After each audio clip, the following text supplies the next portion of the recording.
ကျွန်တော်တို့ရဲ့ပတ်ဝန်းကျင်မှာနေ့တိုင်းမြင်နေကြဒီငှက်လေးတွေဟာကျွန်တော်တို့လူသားတွေအတွက်သူမတူတဲ့ကျေးဇူးတွေပြုနေကြပါတယ်။သူတို့မရှိခဲ့ရင်ကျွန်တော်တို့ရဲ့ကဘာကြီးကပြဿနာတွေပိုများသွားနိုင်ပါတယ်။ဒီတစ်ခါမှာတော့လူသားတွေရဲ့နှစ်သက်ဖွယ်အကောင်းဆုံးမိတ်ဆွေကောင်းတွေဖြစ်တဲ့လူတွေကိုအကျိုးပြုတဲ့ငှက်ငါမျိုးအကြောင်းကိုအသေးစိတ်ပြောပြပေးသွားမှာပဲဖြစ်ပါတယ်။ဗီဒီယိုလေးမစခင်မှာကျွန်တော်တို့ရဲ့ YouTube Channel လေးကို Like and Subscribe လေးလုပ်တော့ပေးဖို့တောင်းဆိုပါတယ်။ကြေးငှက်ပထမဆုံးအနေနဲ့မြင်နေကြကြားနေကြကြေးငှက်အကြောင်းပါသူ့ရဲ့ဆူရှားတဲ့အတန်းကြောင့်အနှောက်အယှက်ပေးတဲ့ငှက်လို့တစ်ခါတလေထင်ရပေမဲ့ကြေးငှက်ဟာမြို့ပြရဲ့တက်ရှင်ရေးဝန်ထမ်းကောင်းတစ်ယောက်ပါကြေးငှက်ရဲ့အဓိကအကျိုးပြုမှုကတော့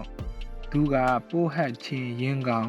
ကြွက်ပေါက်စာစတဲ့ကျမရေးကိုချိန်ချောင်းနေတဲ့အင်းဆက်ပိုးမွားတွေကိုစားတောက်ဖျက်ဆီးပေးပါတယ်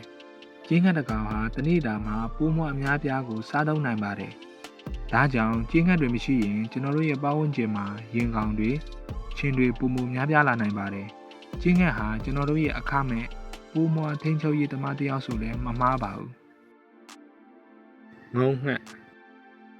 ှက်လို့ဆိုလိုက်ရင်ငုံဥငုံသားကိုပဲအရင်တွေးမိကြပါမယ်။ဒါပေမဲ့သူတို့ရဲ့တန်ဖိုးဟာဒီထက်မှကကြီးမားပါတယ်။ငုံငှက်တွေဟာစိုက်ခင်းလယ်ယာတွေရဲ့တဘဝပိုးမွားထိန်းချုပ်ရေးသမားတွေပါ။သူတို့ဟာစပားပင်တွေကိုဖျက်ဆီးတတ်တဲ့ဖလံပိုးကောင်ပြပိုးရွက်စားပိုးကောင်စားတာတွေကိုဂုံစင်အောင်စားသုံးပစ်ပါတယ်ဒီလိုနည်းနဲ့လယ်သမားတွေအတွက်ဓာတုပိုးတက်ဆေးသုံးစွဲမှုကိုလျှော့ချပေးပြီးတဘဝထွက်ကုန်တွေကိုထောက်လုပ်နိုင်အောင်ကူညီပေးပါတယ်ငုံငှက်တွေဟာစိမ့်လန်းတဲ့ဆက်ပြုတ်ရေးအတွက်မရှိမဖြစ်မိတ်ဆွေကောင်းတွေပါပဲစီးကွက်ရှေ့ရခင်ကလေးကဉာဏ်ပညာရဲ့သင်္ကေတအဖြစ်သတ်မှတ်ခံထားရတဲ့စီးကွက်ပါစီးကွက်တွေဟာညဘက်တရိษံတွေဖြစ်ကြပြီးသူတို့ရဲ့အဓိကအလုပ်ကတော့ကြွက်တွေကိုဖမ်းဆီးစားတော့ဖို့ပါပဲစီးကွက်တစ်ကောင်ဟာတစ်နှစ်အတွင်းကြွက်ကောင်ရေထောင်နဲ့ချီဖမ်းဆီးနိုင်ပါတယ်ကြွက်တွေဟာလယ်ကွင်းတွေမှာတီးနှံတွေကိုဖျက်ဆီးတတ်ကြပြီးယောဂပိုးမွှားတွေပါတဲဆောင်လာတတ်ကြပါတယ်စီးကွက်တွေဟာဒီကြွက်တွေရဲ့တဘဝရန်သူဖြစ်ပြီး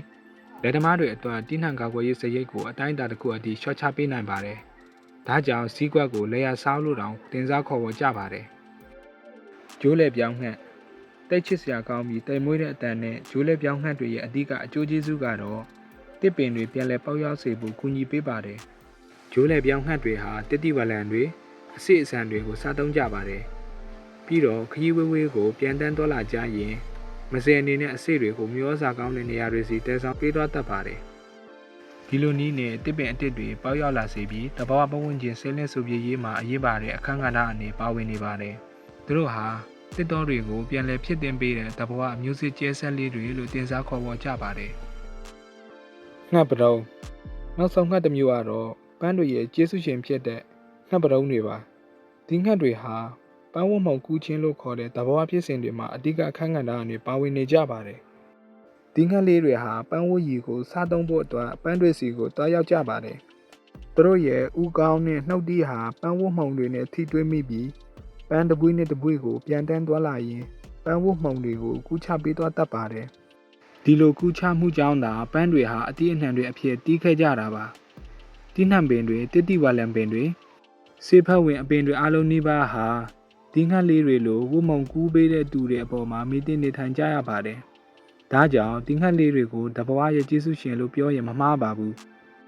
ဒါဆိုရင်တော့ကျွန်တော်တို့နေ့တိုင်းမြင်နေရတဲ့ဒီငှက်လေးတွေဟာကျွန်တော်တို့အတွက်ဘယ်လောက်ထိအရေးပါတဲ့မိတ်ဆွေကောင်းတွေဖြစ်နေလဲဆိုတာသိသွားကြမယ်လို့ထင်ပါတယ်။ကြေးငှက်ကပိုးမွှားတွေကိုစားပေးတယ်။ငုံငှက်ကလေကွင်းထဲကဖြတ်ပိုးတွေကိုကာကွယ်ပေးတယ်။စီးကွက်ကကြွက်တွေကိုထိန်းချုပ်ပေးတယ်။ဒိုးလေပြောင်းတွေဟာတစ်ပင်တစ်တော်တွေပြန်လည်ဆဲလင်းဆိုပြအောင်ကူညီပေးတယ်။ငှက်ပတုံးတွေကတော့ကျွန်တော်တို့စားသုံးနေတဲ့အသီးအနှံတွေဖြစ်ထွန်းအောင်ဝတ်မှုံကူးပေးကြပါတယ်။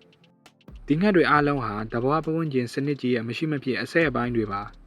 သူတို့ကိုထိခိုက်နှောက်ယှက်မိရင်နောက်ဆုံးမှာကျွန်တော်တို့လူသားတွေပါထိခိုက်လာနိုင်မှာပါဒါကြောင့်ဒီဗီဒီယိုလေးကိုကြည့်ပြီးရင်တော့နေ့တိုင်းမြင်ရတဲ့ငှက်လေးတွေကိုပို့ပြီးချစ်ခင်ဆောက်ရှောက်ကြမယ်လို့မျှော်လင့်ပါတယ်သူတို့လေးကိုမနှောက်ယှက်ကြဖို့နဲ့သူတို့နေထိုင်စားသောက်ဖို့အတွက်တဘဝပတ်ဝန်းကျင်ကိုအတူတူထိန်းသိမ်းကြဖို့တိုက်တွန်းချင်ပါတယ်ဒီနေ့ဗီဒီယိုကိုကြိုက်တဲ့ဆိုရင် Like and Share လေးလုပ်ပေးပါ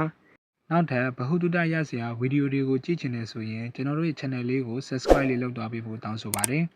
ကျွန်တော်ကတော့အစီအစဉ်တင်ဆက်သူကိုဟိမ့်ပဲဖြစ်ပါတယ်